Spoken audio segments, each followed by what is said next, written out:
All right, Friday night, Premier League's back. Gotta love it. Absolutely. Nothing beats it. We're diving deep into Brighton, taking on Brentford. Ooh, this one's got some spice to it. Oh, tons. Both teams. Kind of looking for a late Christmas present, you know? Trying to end the year right. Exactly.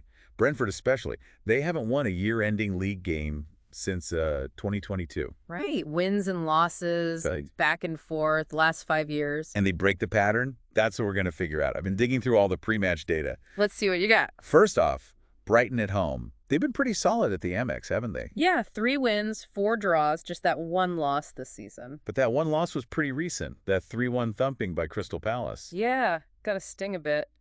Makes you wonder if he'll bounce back, eh? Right.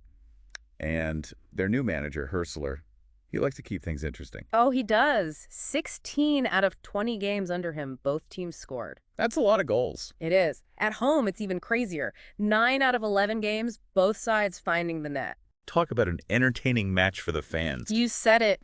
Back and forth, can't take your eyes off it. But Brighton fans, they've been frustrated lately, right? Yeah. 2 out of their last 3, they've been ahead and failed to win. Crushing. Big time.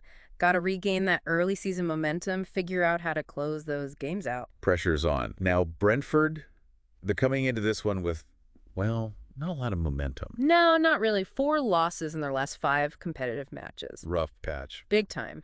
And their manager, Thomas Frank, bless him, he's dealing with an injury crisis. Yeah, a lot of players sidelined. Tacked holiday schedule, thin squad, it's tough. He even said, and I quote, "We've got a very strong starting 11 on the sidelines." Ugh, that's gonna hurt. Bit of dark humor there, but you gotta laugh, right? Gotta find the bright side. Speaking of not bright, Brentford's away form this season. Yikes. Premier League worst, my friend. 1 point from 8 games.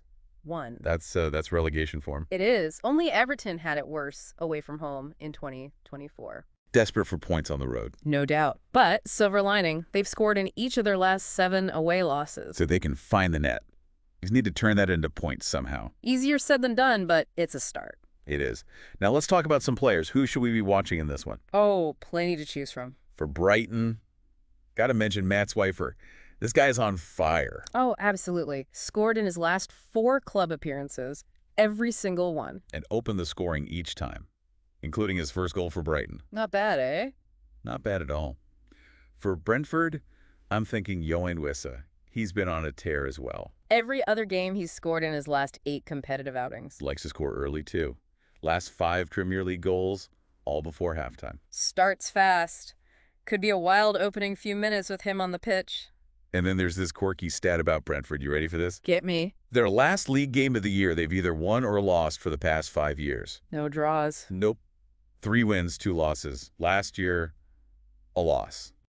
Interesting. So the question is, will history repeat itself? Or can they break the cycle and end the year on a high note?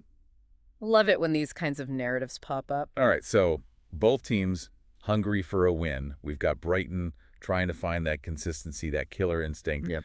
Brentford battling injuries, poor away form, but still showing signs of life. Absolutely. What's going to happen? I think it comes down to this.